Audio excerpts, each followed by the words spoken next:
Friends, आज की कहानी है माँ के प्यार में स्वार्थ भाग 1। समुंदर की लहरें आज शांत थी और पास ही बैठी पायल और रीना के पाँव को छूकर वापस जा रही थी, मानो वो भी पायल के फैसले पर अपनी सहमति जता रही हो। शाम होने को आई थी। सूरज के ढलते ढलते ही पायल की आंखों में आए आंसुओं से सूरज ढलने का दृश्य भी धुंधला सा हो गया था।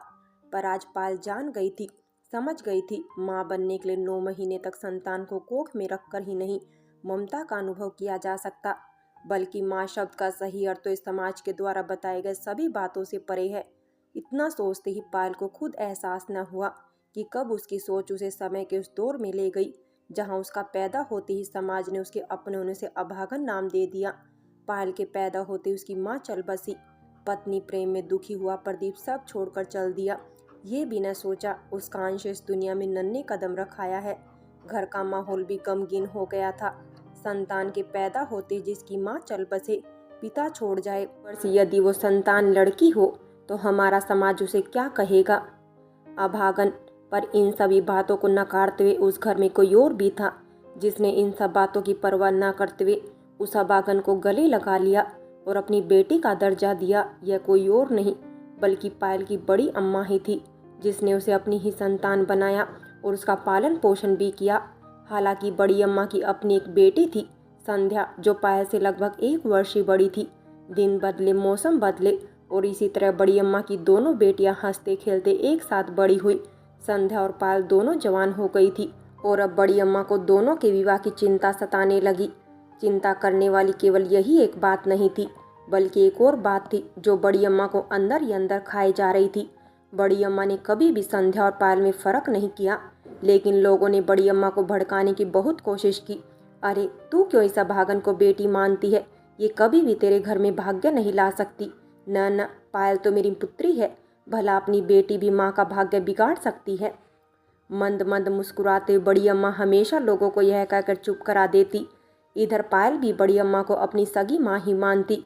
वो हमेशा यही सोचती थी, माँ का अर्थ यदि सही अर्थों में जाना है तो उसने, क्योंकि माँ बनने के लिए 9 महीने तक संतान को कोख में रखना जरूरी नहीं। उसने बड़ी अम्मा को कभी भी संध्या और उसके बीच में फर्क करते नहीं देखा। लेकिन चिंता की बात ये थी कि पायल संध्या से अत्यधिक सुंदर थी। उसकी खूबसूरती के लिए संध्या के मन में उसके लिए कहीं ना कहीं ईर्ष्या की भावना भी थी। और फिर एक दिन संध्या की मौसी संध्या के लिए एक ऊंचे घराने का रिश्ता लेकर आई। चाय की चुस्की लेते हुए मौसी बड़ी अम्मा से कहती है, देख, तू मेरी बहन और संध्या मेरी बेटी जैसी है। मैं तो तुम दोनों का भला ही चाहती हूँ। रिश्ता अच्छा है, पढ़े लिखे लोग हैं, लड़का भी अपना बिजनेस चलाता है। पर एक चीज़ का डर है मुझे। किस चीज़ का डर है दीदी? नमकीन की प्लेट अपनी बहन के आगे खिसकाते हुए बड़ी अम्मा पूछती है। ये बात तो तू भी अच्छे से जानती है कि अपनी संध्या पायल से थोड़ी कम खूबसूरत है। अब अगर लड़के वाले देखने आए और गलती से कहीं उन्होंने पायल को देखकर पसंद कर लिया तो वह ठहरे लड़के वाले, भला हम उन्हें क्या जवाब दे पाएंगे? प्रश्न भरी नज़रों से मौसी ने बड़ी अम्मा की तरफ देखा। आप तो अच्छे से जानती हैं, मैंने कभी भी उन दोनों के बीच में फ़र्क नहीं समझा। पायल को भी हमेशा अपनी ही बेटी माना। अब अगर लड़के वाले आते हैं तो मैं कैसे पायल को बोल दूं कि वो किसी कमरे में खुद को बंद कर ले और जब तक मैं ना बोलूं बाहर ना निकले? बड़ी अम्मा के चेहरे पर दुविधा साफ झलक रही थी। तुझे कौन कह रहा है कि उसे कमरे में बंद कर दे? इससे तो अच्छा है उसे किसी काम के लिए बाहर भेज दे। बाकी तेरी मर्जी। मैं तो तेरा और संध्या का अच्छा ही सोचती हूँ। चाय का कप टेबल पर रखते हुए मौसी जाने के लिए उठती है। अरे बिल्कुल सही कह रही है मौसी, आप पायल को एक दिन के लिए उसकी सहेली के घर क्यों नहीं भेज देती? मौसी को गले लगाते हुए संध्या अपना विचार पेश करती है। तू भी, पायल तो तेरी भी बहन है ना, फिर भला एक बहन को देखने के लिए लड़के वाले आए और दूसरी बहन को कैसे मैं कोई बहाना बनाकर घर से बाहर भेज दूं? बड़ी अम्मा ने संध्या से पूछा। आप भी अच्छे से जानती हो पायल मुझसे कहीं ज़्यादा खूबसूरत और गुणी है। यदि वो घर में रही तो मेरा रिश्ता कभी नहीं होगा और उस अभागन का साया मुझ पर भी पड़ जाएगा। इतना सुनते ही बड़ी अम्मा ने संध्या के गाल पर एक थप्पड़ दे मारा। आंखों में आंसू और मन में गुस्से की भावना लिए संध्या तेजी से कमरे से बाहर चली जाती है। पीछे पीछे मौसी भी संध्या को समझाने लगती है। क्या कमी रह गई थी बड़ी अम्मा की परवरिश में, जो उसकी अपनी बेटी ही पायल को अपने लिए अपशगुन मानती है? उसने तो कभी भी दोनों में फर्क नहीं रखा था। सारी रात बड़ी अम्मा को यही सोचकर नींद नहीं आई, वह पायल को कैसे बोल पाएगी कि कल वह घर में ना रहे। खैर सुबह होते ही पायल बड़ी अम्मा की मदद के लिए किचन में जाती है और बड़ी अम्मा को जोर से गले लगा लेती है। पायल रोज इसी तरह सुबह उठकर पहले बड़ी अम्मा को ही गले लगाती थी। दोनों का रिश्ता ही कुछ ऐसा था, पर आज कुछ अलग सा था। बड़ी अम्मा ने पायल को वैसे गले से नहीं लगाया जैसे वो हर रोज लगाती थी। कोई बात थी जो बड़ी अम्मा को अंदर ही अंदर खाए जा रही थी। पायल समझ गई थी कोई बात है जो बड़ी अम्मा चाहकर भी नहीं बता पा रही। पायल के बहुत पूछने पर भी बड़ी अम्मा कुछ नहीं कह पाई। माँ कहना चाहती है, आज मुझे देखने लड़के वाले आ रहे हैं, पर मेरी सहेली है ना कोमल, उसको मेरे नोट्स चाहिए थे। बात ऐसी है कि उसकी छोटी बहन का एग्ज़ाम है और ये नोट्स काम आएंगे उसके। उसके नोट्स मिल नहीं रहे थे तो उसने नोट्स मंगवाए हैं, पर मैं नहीं जा सकती। मैंने मम्मी से कहा था तुम्हें भेज दे। संध्या ने बड़ी अम्मा की तरफ देखते हुए पायल को कहा, अरे तो इसमें कौन सी बड़ी बात है, अब मुझे कह देती मैं जा आती। पायल ने बड़ी अम्मा की तरफ संदेह भरी नज़रों से देखा। मुझे लगा घर में मेहमान आने वाले हैं, ऐसे में अगर तुझे बाहर भेजती तो कहीं तुझे बुरा न लग जाए। बड़ी अम्मा ने कहा, आप भी कैसी बातें करती हैं माँ, मेरी बहन का रिश्ता हो रहा है, इससे बड़ी खुशी की बात क्या हो सकती है। संध्या तुम मुझे नोट्स दे दो, मैं खुद थोड़ी देर में कोमल को पकड़ा आऊँगी। इतना कहकर पायल किचन से बाहर चली गई।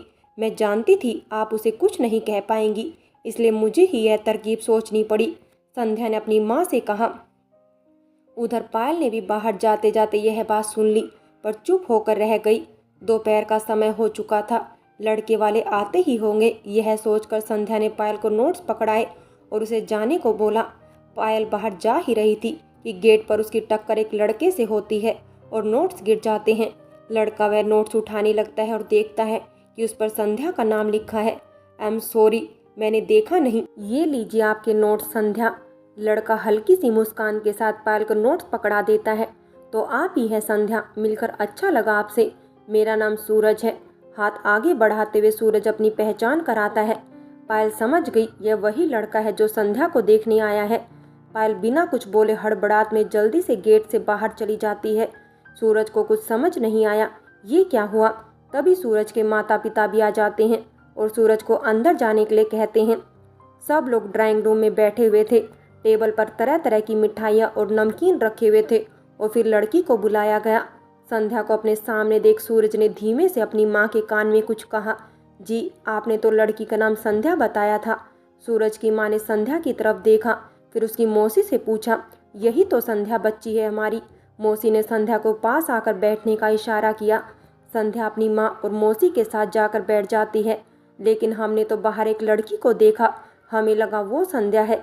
इस बार सूरज ने सवाल किया। संध्या और मौसी ने बड़ी अम्मा को ऐसी नज़रों से देखा जैसे इशारों में कह रही हो। जिसका डर था वही हुआ।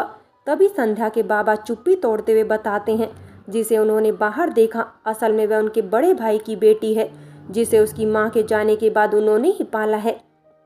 मौसी ने देखा कि सबका ध्यान पायल की तरफ जाने लगा है, तो उन्होंने मौका संभालते हुए कहा, लड़का लड़की को आपस में अकेले बात करने देते हैं ताकि जान पहचान हो जाए। इस तरह पायल से बात मौसी संध्या पर ले आई।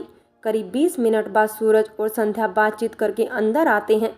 सूरज अपने घर वालों से धीमे स्वर में कुछ कहता है और फिर सूरज की माँ उन्हें कहती है वो अपना फैसला फ़ोन पर मौसी को बता देंगे। इस तरह लड़के वाले सबसे अलविदा लेकर चले जाते हैं।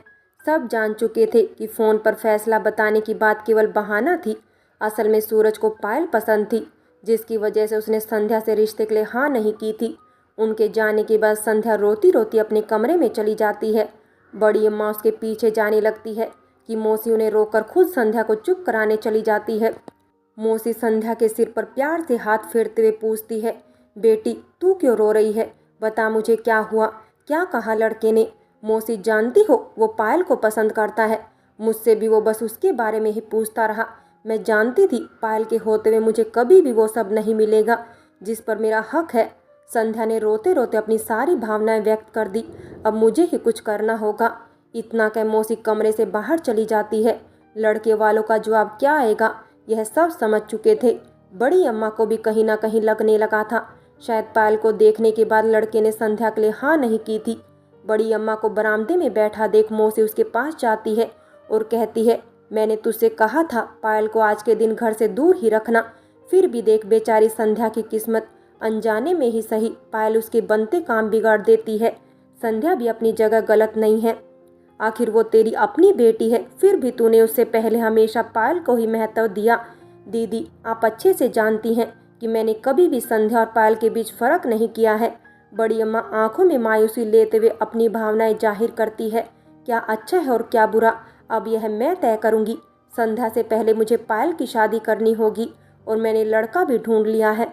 मैं अभी अपने देवर से बात कर पायल के रिश्ते की बात उसके दोस्त विमला के बेटे निखिल से चलाती हूँ। यह क्या कह रही हो दीदी, आप जानती हैं उनका परिवार बहुत पिछड़े गांव में रहता है और वह सब अपने रीति रिवाजों को लेकर बहुत सख्त है। पायल वहाँ नहीं रह पाएगी, उसे उनके तौर तरीकों के बारे में कुछ नहीं पता। मैंने तो यह भी सुना है कि उनका लड़का पढ़ा लिखा भी नहीं है और आप जानती हैं उस लड़के के साथ जो भी हुआ है उसकी वजह से पायल कभी भी इस रिश्ते के लिए हाँ नहीं करेगी। पायल, क्या मैं खुद इस रिश्ते के लिए राजी नहीं हूँ? मैं रिश्ता होने तक नहीं दे सकती। बड़ी अम्मा ने साहस के साथ मौसी को एक बार में सब कुछ कह दिया। फ्रेंड्स, आखिर अब बड़ी अम्मा क्या फैसला लेगी, जानने के लिए अगला भाग अवश्य देखें। और अगर कहानी अच्छी लगी हो तो लाइक करें, शेयर करें और प्यार भरी कहानी चैनल को सब्सक्राइब करें।